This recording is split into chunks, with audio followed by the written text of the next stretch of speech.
What is going down, my YouTube family? It's your boy Zera from the XMG coming at you on Friday morning. Now, normally I do a free-to-play Friday series, and, I'm still doing that. It's just today I'm going to bring you a little something different. I have a guest in line for the next free-to-play, so when we can meet up, a lot of it's been on me, my crazy schedule. We will go over that.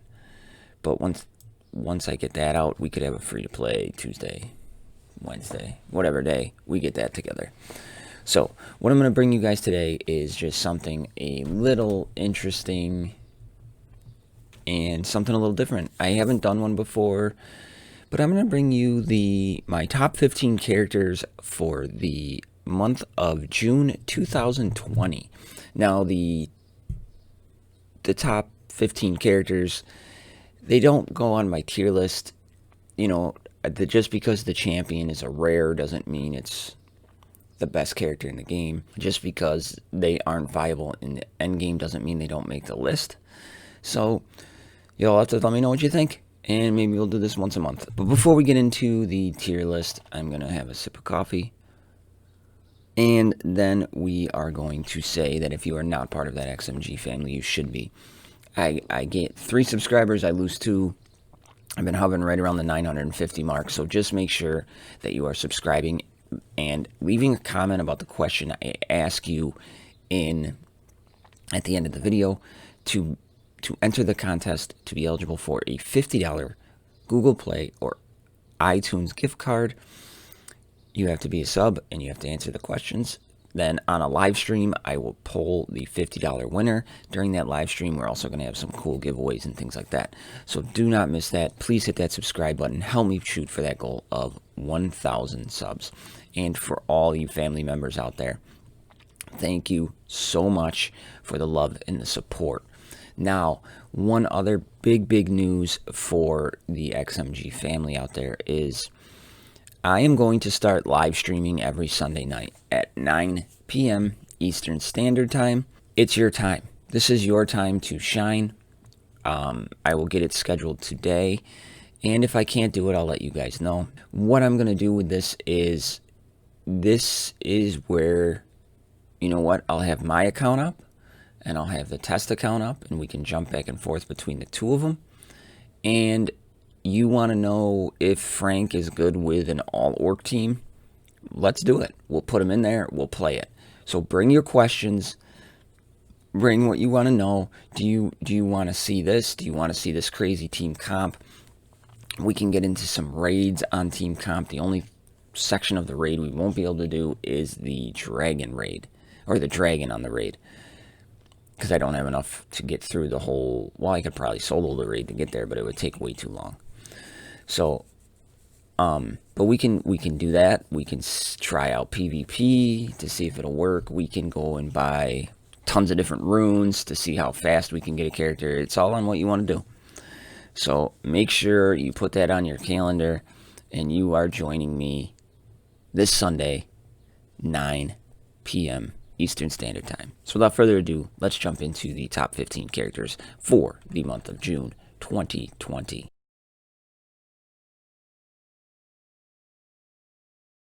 The first character at number 15 is Dr. Frank. Dr. Frank is, harder character to get, but I can't take into how hard they are to get into this list. But what he brings to the table is absolutely phenomenal to the Goblin faction. He has his daze on his first ability.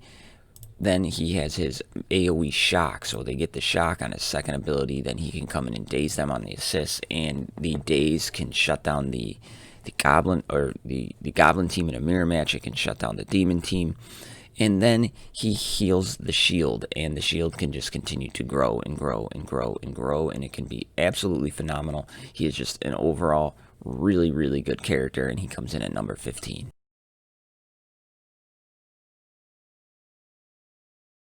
Number 14 on my list is Flain, and if you saw her noob series, she's still a rare character for me. I just don't like what she does to the elf faction, but the damage she can do and the debuffs she can bring, I'm actually filling with plug and play her viability in this, especially like you know, sounds weird, but with the Zera lead, with all the debuffs being spread all around, it is pretty insane. And she just does massive damage, extremely fast, crits almost every hit, and he has heal immunity, debuff immunity, and daze. So, yeah. That's why she comes in at number 14.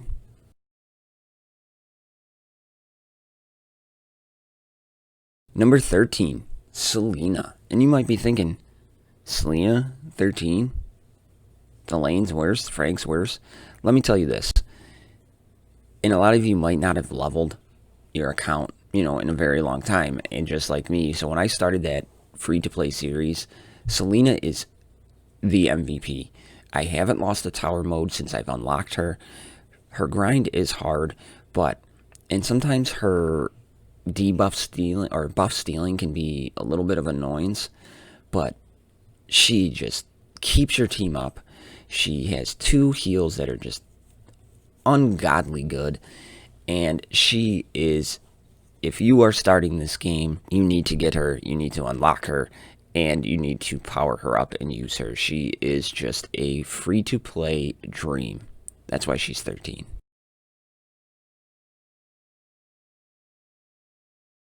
Number 12, Slinger. Slinger is a great character. He makes the demon faction viable with his lead. He allows you to use more Doom. Just a really good character who can dispel on a critical chance. He has pretty good damage, and his plug-and-play viability is good. His leadership encompasses all allies. And demons obviously get more benefit, but as you can see here, it says all allies recover 5% of their turn meter. So he can be a plug-and-play leader, and his leadership is pretty good. So obviously if you're running with demons, it's better, but still has that plug-and-play leadership viability. Really good character. One of the better ones in the game. Very free-to-play friendly as well. That's why he comes in at number 12.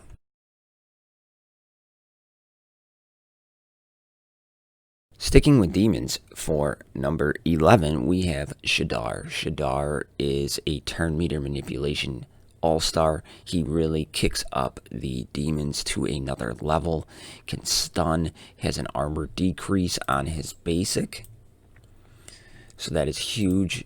Then he can stun. He's feeding turn meter. His leadership is really kind of subpar in my opinion, but then his passive ability increases his magic damage for each living demon in the party. Just a very well-built character. Can really crank up the damage on an all-demon team, but the feeding the turn meter at a 50% clip, plus giving himself debuff immunity, makes him a really pain in the ass. And he is just, if you don't have him yet, or you're starting to unlock him, start gearing him now. So when you get him to 6 stars, 7 stars, you can put him in your demon team. He is just superb.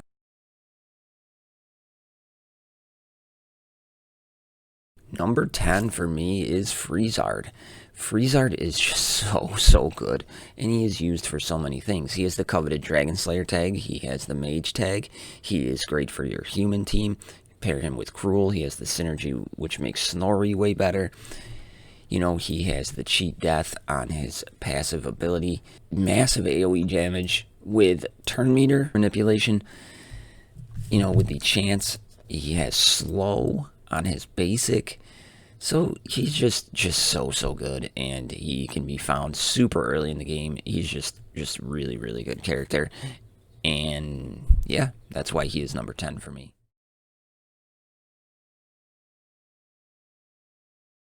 Number 9, Kyra. Kyra. How good is this character? She has been in the meta since the beginning, and she still has a spot in the meta. You know, especially with Kiri coming out, she's just more synergistic with Kiri. Let's take a look. I mean, she has the Go Dark ability, putting counterattack on your tank, just amazing. Does more damage when invisible, which plays into her best move, AoE, with 30% chance to put daze. If that was higher, she'd probably be higher on my list.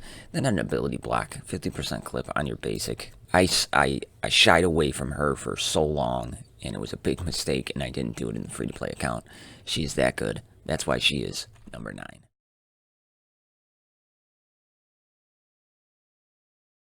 Number 8, back to the Goblin faction. Instructor Goram. So good. Such a well-built kit. Really is, in my opinion, the MVP of that Goblin team. He makes the unlock for Flain doable without a Murdoch lead, because he keeps that taunt up on Adam on his basic ability.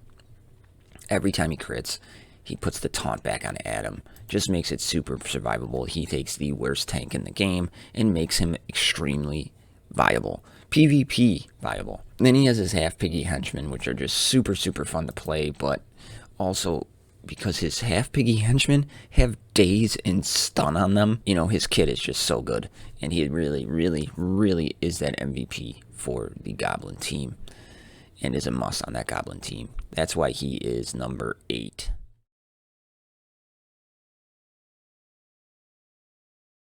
Number 7, Kiri. Probably could be taking over Major Shot as my favorite character in the game. She just brings so much to the table for the Demon faction, takes that whole faction to a different level. She comes in at number 7 because of a couple different things. One, you really have to rune her right. You know, speed-wise, you got to kind of match that up with her potency. She is very potency dependent, you know, but she can put heal block on her basic. She can put, if they're slowed, she's decreasing their turn meter, and she has taunt and an armor increase. Now, she does recover 10% for each living demon in the party, and then her passive, really fantastic. I just think it's really different for a tank, defender, mechanic, but the fact that she recovers shield on a counterattack, so she's restoring her health, her shield, she is plug and play viable. I have to test her out further, but for right now, I really feel that number 7 is a perfect spot for the new Battle Pass character.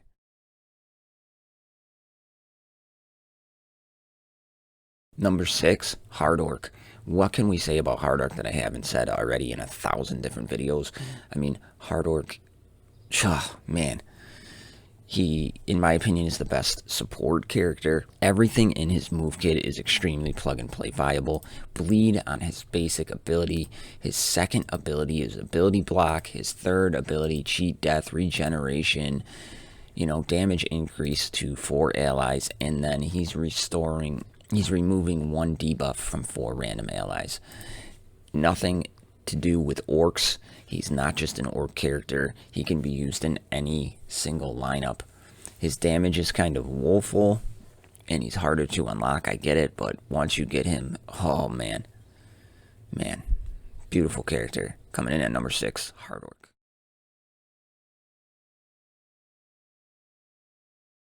Number 5, back to the Goblin faction. We have to put General Murdoch on here. Now, I did say Instructor Goram is the MVP for the Goblin faction, and I believe that. But when you have Murdoch, that whole team goes to a different level and just becomes an absolute freaking nightmare. He has a lot of debuffs. He's bringing all the assist trains. He has an AoE. His passive ability, 30% more potency against Order and Elves.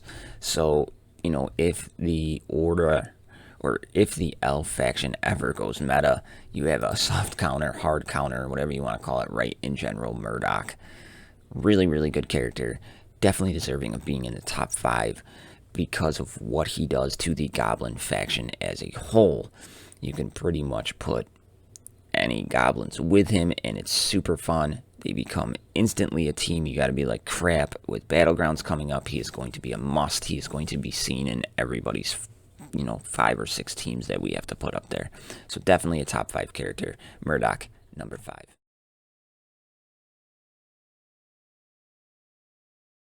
Number 4, Zera. What can I say about Zera? She probably has the best leadership in the game. It's the most annoying, the most overpowered leadership in the game to start. Now, once you get past the first initial moves, you know, okay. But early game viability, she is just a monster to deal with early in the game because she has a AoE that puts buff immunity and heal block. If they're bleeding, you get the buff immunity, but your 60% chance to get that heal block on her Vortex of Pain can really screw you over early game. She has a damage increase on her basic.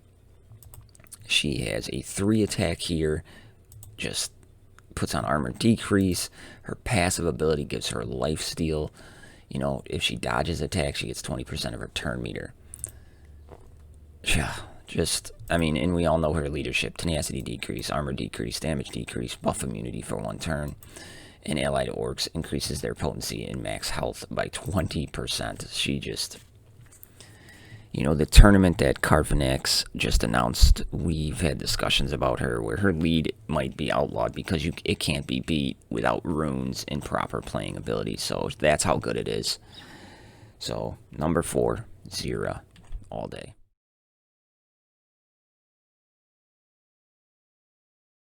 Sticking with the orc faction, we have Trom Guard. Trom Guard, you get him early. You gear him up. You regret nothing you put into him. You don't regret scrolls. You do not regret gear. He's not terrible to gear for a defender. He has stun on his basic, taunt where he's counter chancing, dispels himself on his 3rd ability. Just so good. Plug and play, viability through the roof. Number 3, I don't need to go into it more, is Trom Guard.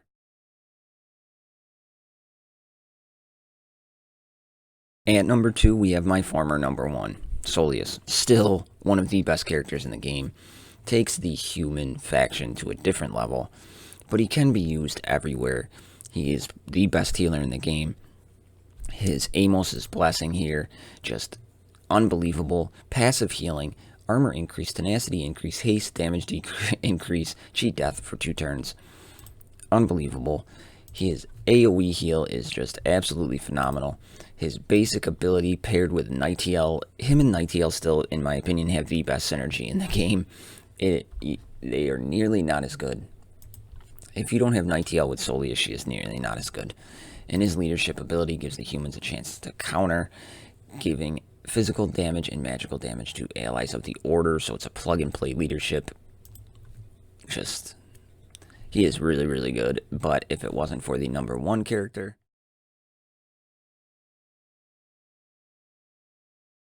Mr. Mordoom here, Soleus would still be number 1. But Mordoom comes in at number 1. I said it when I was talking with Dragonlaw Gaming.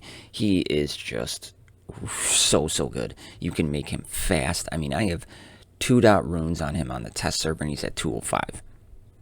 You can make him ungodly fast. He dispels on his basic, not just 1, but 2. So you could take away Salvador's Steel Shell and Taunt. You can take away Trom Guard's Taunt and Counterattack. You know, just unbelievable. Then he drops his demons, unbelievable. That increases his passive ability for demons in the party. Then, just to top it all off, Rock's Curse. Let's inflict an armor decrease, tenacity decrease, slow, damage decrease, potency decrease, and then, you know what, an ability block for 3 effing turns. 3 turns, ladies and gentlemen. Are you shitting me? That would be an amazing move if it was 1 turn, 2 turns, but nah, let's just make it 3 for the hell of it. Why not? So Mordoom, definitely my top character. So there it is, everybody. There is my top 15 characters for the month of June 2020. Let me all know what you think in the bottom below. Let me know the question, who did I snub? Who should have been in the top 15? Give me your character. Also, what I would love to do is make a viewer choice top 15. So Discord link is in the description below. There will be a new channel called June 2020. You can go in there and vote for your character. Okay? You put a thumbs up next to that character. At the end of the month, I will tally the numbers and I will give you the viewer count for the top 15 characters in the game. So get over to the Discord, join me down there, submit your reviews there, and again, let me know who I snubbed, who should have been on this list. that's what I got for everybody. Do not forget to subscribe. Please help us reach that goal of 1,000 subs. I love you all. To my XMG family members, thank you so much. Don't forget about the live stream starting Sunday. Bring your questions. It's going to be a hell of a lot of fun. I'll see y'all then. I love you. I'm out.